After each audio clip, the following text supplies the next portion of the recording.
महफिल, मुअज़्ज़ज़ असातिज़ाए कराम और मेरे अजीज़ साथियों, अस्सलामु अलैकुम व रहमतुल्लाहि व बरकातुहू।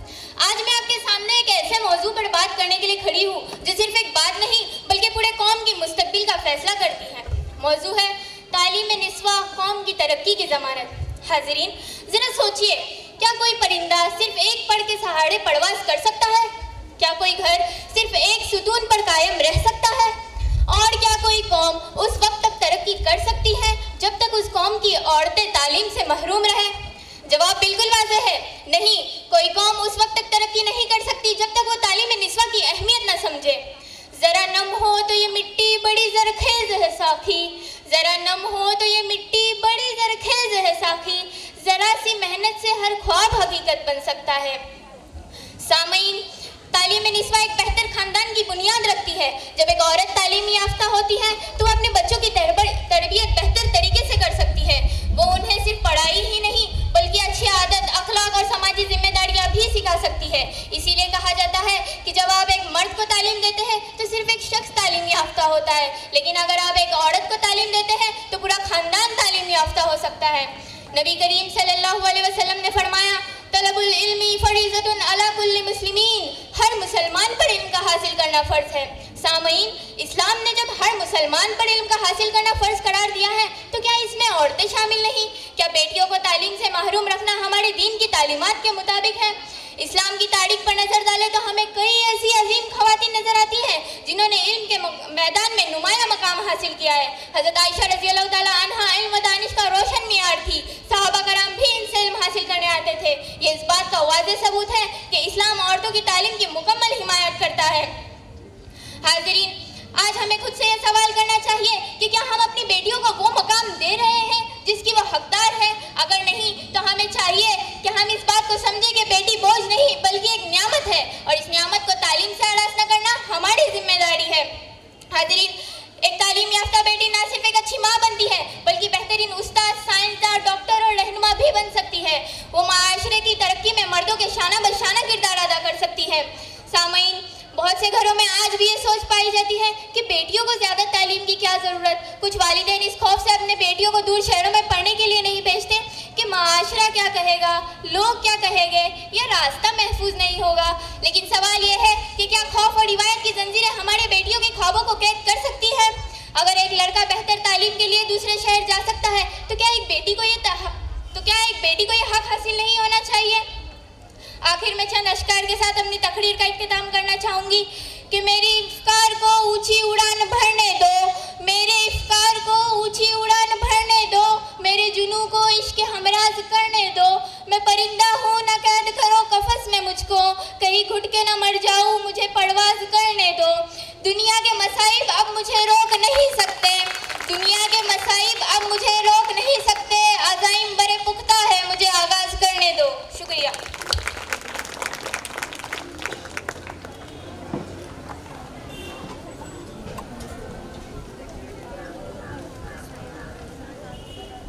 S1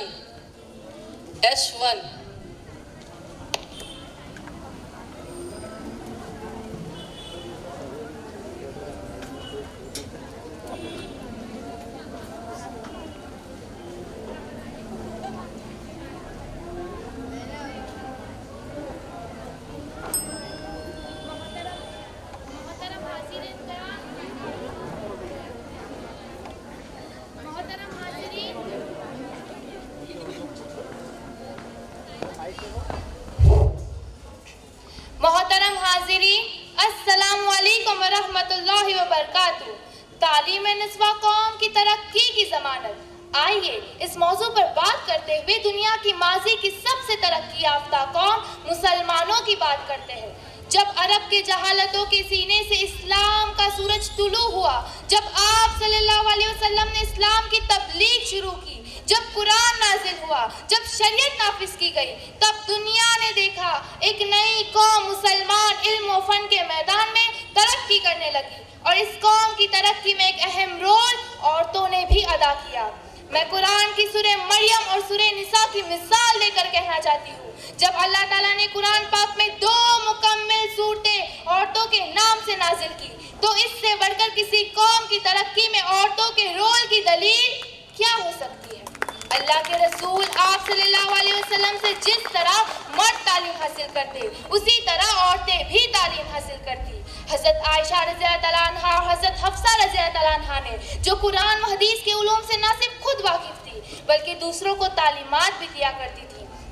खुसूसन हज़रत आयशा रज़ियल्लाहु तआला अन्हा न सिर्फ औरतों बल्कि मर्दों की भी मुअल्लिमा थी और सहाबा और ताबईन इनसे हदीस, तफसीर व फ़िक़्ह की तालीम हासिल करते थे। ये मेरी एक और दलील है कि तालीम निस्वा किसी भी कौम की तरक्की की ज़ामिन होती है। आइए इस्लामी एक और सुनहरे दौर की तरफ चलते हैं। खलीफा हारून रशीद की बीवी जुबैदा खातून उस हद की एक तालीमी याफ्ता खातून थी। इतना ही नहीं, उनके कनीज़े तक तालीम याफ्ता थे। इमाम हाफिज इब्न असाकर रहमतुल्लाह अलैह ने जिन असातिज़ा से फ़न्ने हदीस हासिल की, उनमें 80 से ज़्यादा औरतें थीं। हाफिज इब्न हजर अपने शियोक में जगह जगह औरतों के नाम लेते। सुल्तान सलाहुद्दीन अय्यूबी की बहन जमरत और भतीजी अजरा दमश्क में 2 मदरसों की बानी थी। जब तक इस्लाम का सुनहरा दौर था, तब तक मुसलमान कौम एक तरक्की याफ्ता कौम थी और इस कौम की तरक्की में बड़ा हाथ तालीम निस्वा का रहा है। लेकिन वक्त और हालात के ज़वाल ने हमारे ज़हनी ज़वाल के सबब तालीम में निस्वा को मुतासिर करना शुरू किया। एक वक्त ऐसा आया कि अंग्रेज़ी तहजीब व माशरे के बिगाड़ के खौफ से औरतों को घरों में महदूद रखना पसंद किया जाने लगा। लेकिन हमारी कौम ये भूल गई, यही माए है जिनकी गोद में इंसान पलता है। इसी गैरत से इंसान नूर के साँचे में ढलता है। इल्म एक ऐसी कुंजी है जिसे कामयाबी के किसी भी ताले को खोला जा सकता है। आज दुनिया में वही कौम तरक्की कर सकती है जिसके पास इल्म की दौलत है, और वही माशरा सौलेह माशरा करार दिया जा सकता है जिनके अफराद तालीमी याफ्ता हो और उसमें मर्दों औरतों की तफरीक नहीं की जा सकती। उलट मर्दों की बनिस्बत तालीम में निस्वा ज़्यादा अहमियत की हामिल है, क्योंकि माँ की गोद वो मदरसा है जहाँ तालीम के साथ साथ तरबियत भी दी जाती है, अखलाक भी सिखाए जाते हैं और पूरी नस्ल को संवारा जा सकता है। एक तालीम याफ्ता खातून अपने खानदानों में बेहतरीन सेहत, बच्चों की बेहतरीन परवरिश और तालीमी मयार में इजाफा करती है। उमूरे खानादारी के साथ साथ तालीम याफ्ता खवातीन कारोबार और मईशत में तरक्की दे सकती है। एक तालीम निस्वा एक ऐसा जरिया है जो उन्हें खुद मुख्तारी, खुद एतमादी और समाज याफ्ता सादा हुकूक हासिल करने में मदद करती है और साथ ही खवातीन को माशी मैदान में शिरकत के काबिल बनाती है। ये माशरे के मुख्तलिफ शोबों में काम कर सकती है, मसलन तिब, कानून, तालीम, सियासत, बिजनेस और दीगर पेशावराना मैदान। मौजूदा दौर में इसकी कई मिसालें नजर आती है। रज़िया सुल्ताना से लेकर झांसी की रानी तक तालीम में निस्वा का मस्बत पहलू नजर आता है। आज हालात बदल रहे हैं। कई मुमालिक में हर मैदान में लड़कियां बाजी मार रही है। सियासत हो या जॉब सेक्टर हो, औरत मर्द के कदम के साथ कदम से कदम मिलाकर चल रही है। इसलिए हमारा मुल्क भी तरक्की कर रहा है। मैं एक अहम मिसाल देना चाहूंगी, प्रोफेसर अदिति सुनील तटकरे साहिबा की। जी हाँ, पहले वो प्रोफेसर बनी, फिर MLA। आज वक्त की जरूरत है कि समाज के बंदिशों को तोड़ा जाए और हुदूद में रहते हुए तालीम में निस्वा पर तवज्जो दी जाए। फिर से कोई रज़िया सुल्ताना पैदा की जाए, फिर कोई माँ टीपू जैसे बेटे को शजाअत सिखाए, फिर कोई माँ अब्दुल कादिर जिलानी जैसे बेटे को सदाकत सिखाए, फिर कोई माँ अपनी तरबियत से खालिद बिन वलीद जैसा लाल दुनिया को दे। ये सब हो सकता है, मगर कब हो सकता है? जब हम औरतों को तालीम देंगे। खुदा हाफिज़।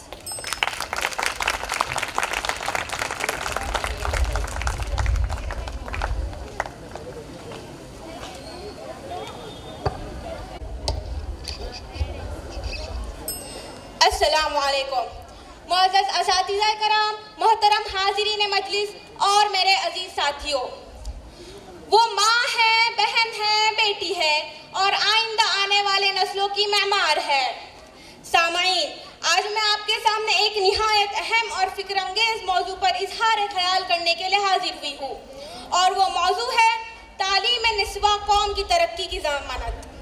किसी भी कौम की तामीर और तरक्की का दारोमदार इसकी तालीम पर होता है, और तालीम का हकीकी फैज़ इस वक्त मुकम्मल होता है जब मर्द और ज़न दोनों इससे बहरावर हो औरत माशरे की पहली दरसगाह है। माँ की गोद बच्चे की इब्तिदाई तरबियतगाह है। अगर माँ तालीम याफ्ता, बाइखलाक और बाशऊर होगी तो वह अपनी औलाद को बेइल्म, तहजीब और शऊर की दौलत से माला माल कर सकती है। अल्लामा मोहम्मद इकबाल ने फरमाया, वजूद जन से है तस्वीर कायनात में रंग, वजूद जन से है तस्वीर कायनात में रंग, इसी के साथ से है जिंदगी के सौज़े दरूं। ये अशआर इस हकीकत की तर्जुमानी करते हैं कि औरत न सिर्फ घर की जीनत है बल्कि माशरे की बुनियाद भी है। औरत इंसानी माशरे का वो सुतून है जिस पर पूरी इमारत की तहजीब खड़ी है। अगर बुनियाद मजबूत होंगी तो इमारत भी मुस्तहकम होंगी। बस अगर खवातीन तालीम याफ्ता होगी तो पूरा माशरा संवर जाएगा। तालीम निस्वा का मकसद सिर्फ पढ़ना लिखना नहीं बल्कि शऊर, खुद एतमादी और जिम्मेदारी का एहसास पैदा करना है।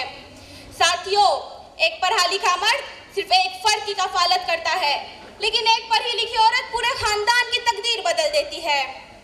तारीख़ इस्लाम में ऐसी अजीम बेशुमार खवातीन गुजरी हैं जिन्होंने इल्म व फज़्ल में नुमाया मकाम हासिल किया।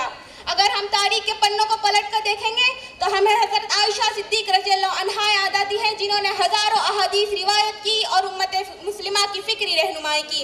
हमें फ़ातिमा अल-ज़ोहरी याद आती है, जिन्होंने दुनिया की पहली यूनिवर्सिटी कायम की और माशरे की रहनुमाई की, असर हाजिर में जब दुनिया तरक्की के दौर में आगे बढ़ रही है। सामाईन, अगर हम अपनी बेटियों को तालीम से महरूम रखेंगे तो हम निस्फ कौम को कमज़ोर कर देंगे। जाहिर है कि आधी कौम के साथ कोई कौम मुकम्मल ताकत नहीं कर सकती। बकौल इमरान प्रतापगढ़ी, पढ़ने लिखने से सब कुछ बनेगा, दौर हाजिर भी और आखिरत भी। पढ़ने लिखने से सब कुछ बनेगा, दौर हाजिर भी और आखिरत भी। कब तलक रोते रोते कहोगे दौर हाजिर तुम्हारा नहीं। तालीम याफ्ता खवातीन माशी मैदान में भी अहम किरदार अदा करती है। वो डॉक्टर, इंजीनियर, उस्ताद, साइंसदान और मुंतजिम बनकर मुल्क और कौम की खिदमत करती है। इनकी सलाहियतें कौम के लिए कीमती सरमाया है। हाज़रीन महफिल, हमें चाहिए कि हम फरसूदा रस्म रिवाज को तर्क करके हमारी बेटियों को तालीम के ज़ेवर से आरास्ता करें। जहालत अंधेरा है और तालीम इसकी रोशनी है। जब हर घर में इल्म का चिराग रोशन होगा तो पूरा माशरा नूर से संवर जाएगा। आखिर मैं अपने इस खिताब को सर सैयद अहमद खान के शेर पर ख़त्म करना चाहूँगी। ए माँ के नाम लेवा तालीम है ज़रूरी, ए माँ के नाम लेवा तालीम है ज़रूरी, बनती नहीं है कौमें औरत के बने बगैर। शुक्रिया।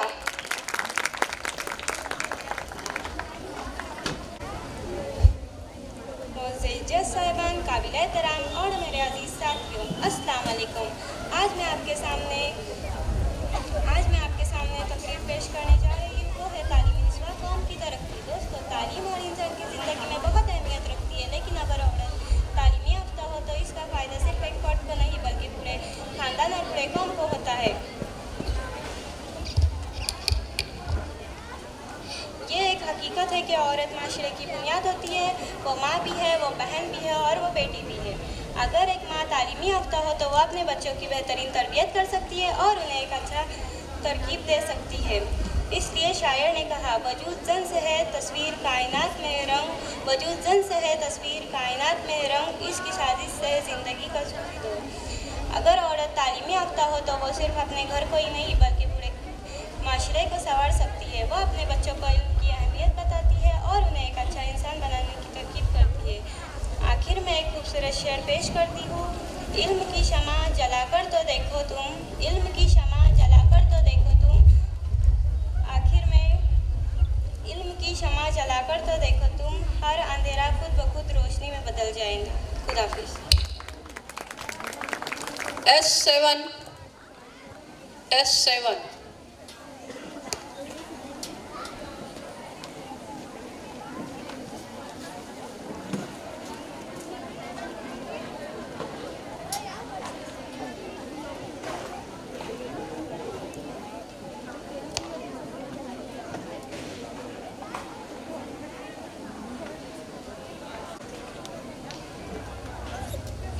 बिस्मिल्लाहिर्रहमानिर्रहीम। मोअज़्ज़िज़ सामीन, सदर आला वक़ार और मेरे अजीज़ साथियों, अस्सलाम वालेकुम। आज मैं आपके सामने एक दिलचस्प मौजू पर बात करने जा रही हूँ, हमारे रहनुमा इलेक्शन से पहले और इलेक्शन के बाद। दोस्तों, इलेक्शन एक ऐसा मौसम है जो 5 साल में एक बार आता है। इस मौसम में दरख्तों पर आम नहीं लगते बल्कि दीवारों पर पोस्टर और वादे लगते हैं। इलेक्शन से पहले हमारा रहनुमा इतना प्यारा लगता है कि लगता है वो हर घर का दामाद हो। हर गली में आकर कहता है आप लोग मेरे खानदान जैसे हैं। लेकिन इलेक्शन के बाद शायद हम दूर के रिश्तेदार भी नहीं रहे। इलेक्शन से पहले हमारे रहनुमा साहब कहते हैं मैं जीत गया तो हर गली में सड़कें बनाऊंगा। लोग खुश हो जाते हैं, लेकिन इलेक्शन के बाद जब पूछो तो कहते हैं सड़कें तो बनेंगी लेकिन पहले फाइलें बनेंगी, फिर मीटिंग होंगी, फिर कमेटी बनेंगी, फिर सोचा जाएगा। इलेक्शन से पहले रहनुमा साहब का मोबाइल नंबर 24 घंटे ऑन होता है। आप कॉल करें तो फौरन जवाब, जी भाई हुक्म करें। लेकिन इलेक्शन के बाद अगर आप फ़ोन करते हैं तो जवाब आता है आप जिस नंबर पर कॉल कर रहे हैं वह इस वक्त आवाम की पहुंच से बाहर है। दोस्तों, इलेक्शन से पहले रहनुमा साहब हमारे घरों में आते हैं, बच्चों को गोद में उठाते हैं और कहते हैं ये बच्चा बड़ा होकर डॉक्टर बनेगा, इंजीनियर बनेगा। और अगर वही बच्चा इलेक्शन के बाद इनके दफ्तर के बाहर खड़ा हो तो शायद गार्ड कहता है साहब अभी मसरूफ है, आप कल आइए। दोस्तों, इलेक्शन से पहले रहनुमा साहब इलेक्शन से पहले वादों की लंबी फहरिस्त होती है। सड़कें बनेंगी, नौकरियां मिलेंगी, हर मसला हल होगा। लेकिन इलेक्शन के बाद जब हम याद दिलाते हैं तो जवाब आता है अभी बजट नहीं है। इसी पर एक शेर सुनिए। वादों की फहरिस्त थी लंबी बहुत जनाब, वादों की फहरिस्त थी लंबी बहुत जनाब, जीतने के बाद बोले बजट नहीं है साहब।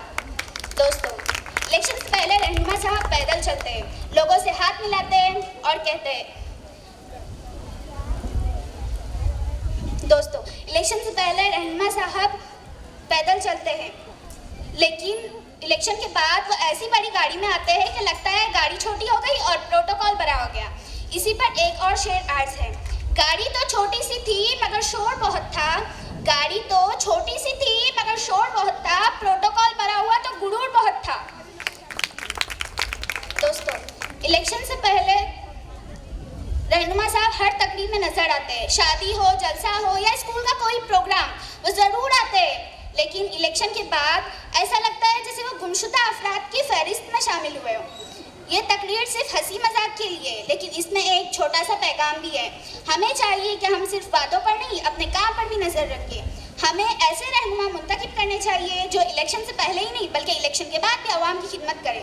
आखिर में मैं यही कहना चाहूँगी, रहनुमा वो नहीं जो सिर्फ वोट के वक्त याद आए, असल रहनुमा वो है जो हर मुश्किल वक्त में आवाम के साथ खड़ा। आप सबकी समाअतों का बेहद शुक्रिया। Very good. S2 मोहतरम सामईन कराम, अस्सलाम वालेकुम व रहमतुल्लाहि व बरकातुहू। तालीमे निस्वा कौम की तरक्की की ज़मानत, इस मौजू पर बात करते हुए मैं आपको एडोल्फ हिटलर के उस तारीखी जुमले को याद दिलाना चाहती हूँ जिसमें उसने कहा था तुम मुझे 300 पढ़ी लिखी माएँ दो, मैं दुनिया को बेहतरीन कौम दूंगा। आप गौर कीजिए, यहाँ तालीमे निस्वा की बात की गई है। क्यों?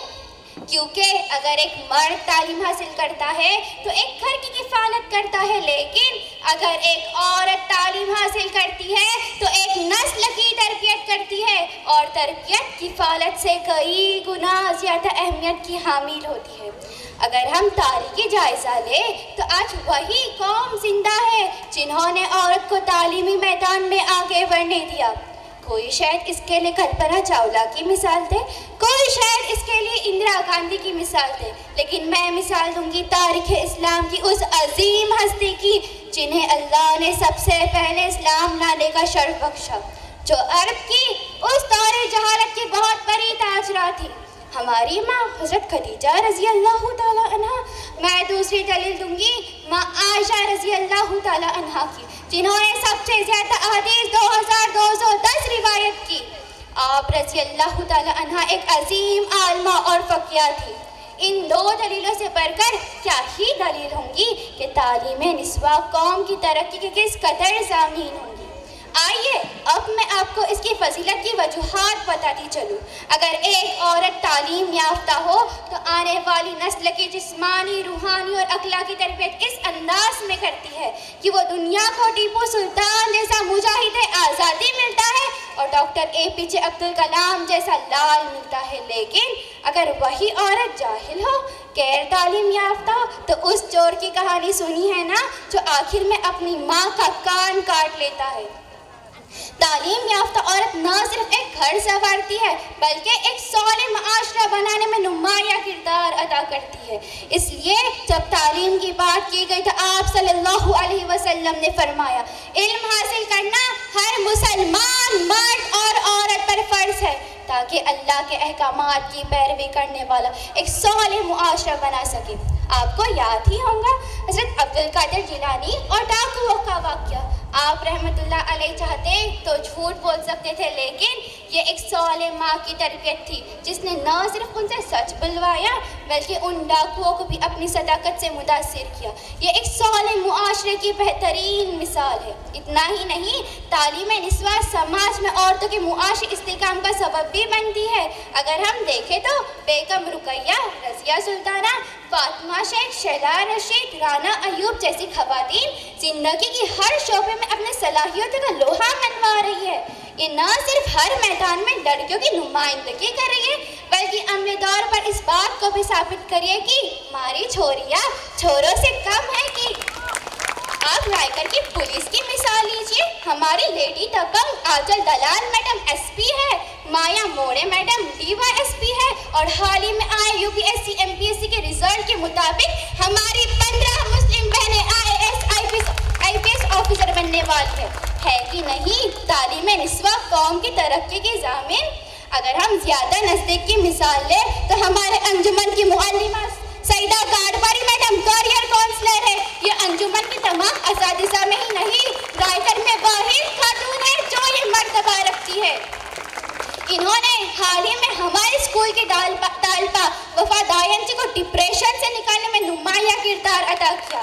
इसलिए जब तालीम की बात की गई तो आप सल्लल्लाहु अलैहि वसल्लम ने फरमाया, इल्म हासिल करना सिर्फ मर्द पर नहीं हर मुसलमान औरत पर भी फर्ज है।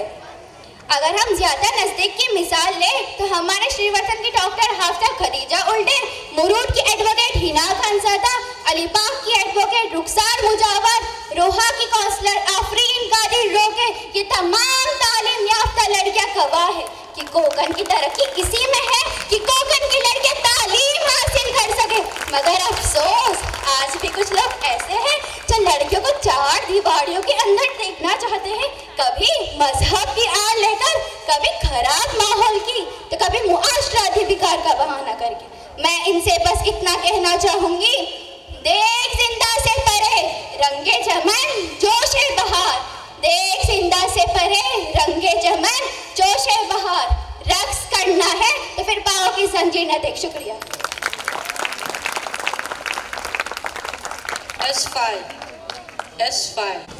मुअज़्ज़िज़ सामईन और असातिज़ा और मेरे साथियों, अस्सलामु अलैकुम वरहमतुल्लाहि वबरकातुहू।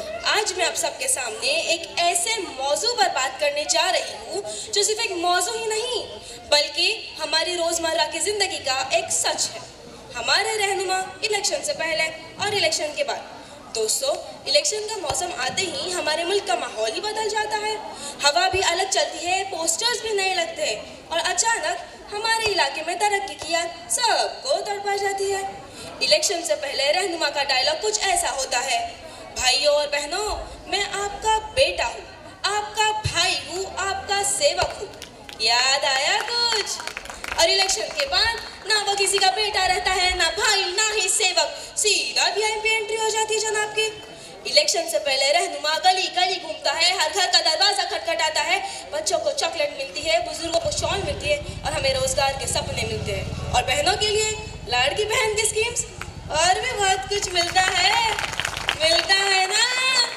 और इलेक्शन के बाद घर के बाहर सिक्योरिटी गार्ड मिलता है, अंदर जाने के लिए अपॉइंटमेंट चाहिए और अपॉइंटमेंट के लिए रेफरेंस भी चाहिए।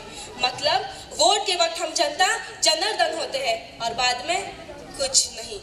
दोस्तों, इलेक्शन से पहले वादों का एक बड़ा सा पैकेज मिलता है, रास्ते बनाएंगे, पानी लाएंगे और इलेक्शन के बाद सड़कें वही टूटी हुई, पानी की वही किल्लत नजर आती है।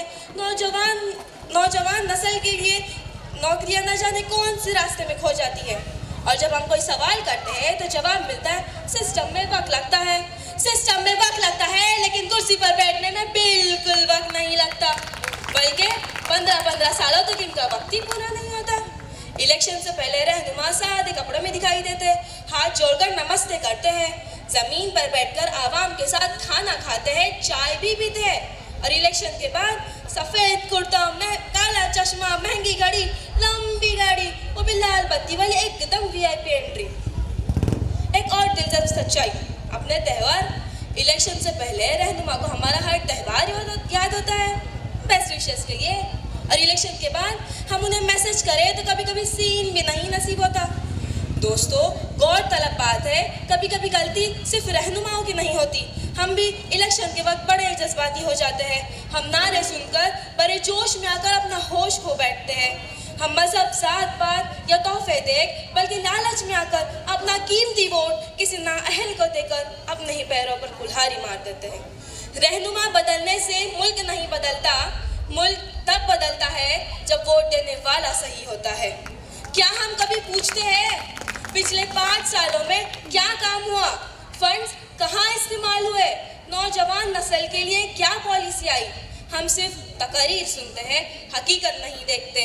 सच तो ये है, अरे दोस्तों, सच तो ये है, इलेक्शन से पहले रहनुमा को सिर्फ वोट चाहिए होता है और इलेक्शन के बाद रहनुमा को आमरीत चाहिए होती है। और जब तक हम सिर्फ वोट बैंक बने रहेंगे तब तक ये सिलसिला चलते रहेगा। इसीलिए ज़रूरी है कि हम अपनी सोच बदले, वोट देते वक्त अपने ज़मीर और जहन को बेदार रखें। जमहूरियत सिर्फ एक दिन का इवेंट नहीं है, ये अगले 5 सालों की जिम्मेदारी है। और आखिर में मैं बस इतना कहना चाहूँगी, अगर हम बेदार मगज रहे तो इन रहनुमा को भी चौकस रहना पड़ेगा। अगर हम सवाल पूछना शुरू कर देंगे तो जवाब देना भी इनकी मजबूरी बन जाएंगी, क्योंकि मुल्क सिर्फ रहनुमाओं से नहीं बनता, मुल्क आवाम से बनता है। इसीलिए हमारी भी जिम्मेदारी है कि हम एक ईमानदार, जिम्मेदार और मुनासिब रहनुमा का इंतखाब करें। वादे किए थे जिन्होंने हर दर्द मिटाने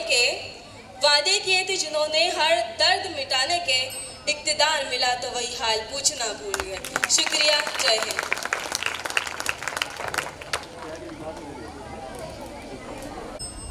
सामईन इकराम, अस्सलामु अलैकुम। हमारे रहनुमा इलेक्शन से पहले और इलेक्शन के बाद इस अलमिया पर बात करते हुए मैं सबसे पहले ये वाज़ेह कर दूं कि यहाँ सिर्फ सियासी रहनुमाओं की बात की जा रही है, क्योंकि हमारे मजहबी रहनुमा तो सियासत से ऐसे दूर भागते हैं जैसे कोई नामहरम लड़की हो। काश वो हजरत उमर फारूक रज़ियल्लाहु अन्हु की दौर खिलाफत को समझ पाए तो ये इदराक होगा कि एक मजहबी रहनुमा ही कौम की सही क़यादत कर सकता है। खैर, आए हम बात करते हैं सियासी रहनुमाओं की। जिस तरह बरसात के आते ही मेंढक निकल आते हैं, उसी तरह इलेक्शन के आते ही हमारे लीडर गली गली में पोस्टर लगाए जाते हैं, हमारा नेता ऐसा हो। गली के 2-4 रिकाम टेकरों को पकड़कर प्रचार किया जाता है।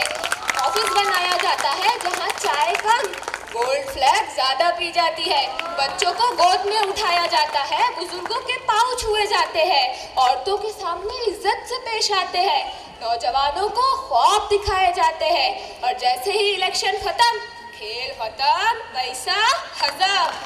अरे ये ऐसे गायब होते हैं जैसे गधे के सर से सिंह। आप भी सोच रहे होंगे, कभी मेंढक कभी गधे, गजब बेइज्जती है। मैं माफी चाहती हूँ। अरे इन लीडरों से नहीं बल्कि उन मेंढक और गधों से कि जिनसे इनका मुआवजा कर बैठी। पोस्टर लगाने की नौबत तो इलेक्शन के बाद भी आती है। आपन यान्ना फाहिले का लीडर फरार है। ये जो शतरंजियां उठाने वाले लीडर के चेले चमचे होते हैं ना, ये भी इन्हें गालियां देते नजर आते हैं। खनला के लोमी पैसे बंदी लेना ही।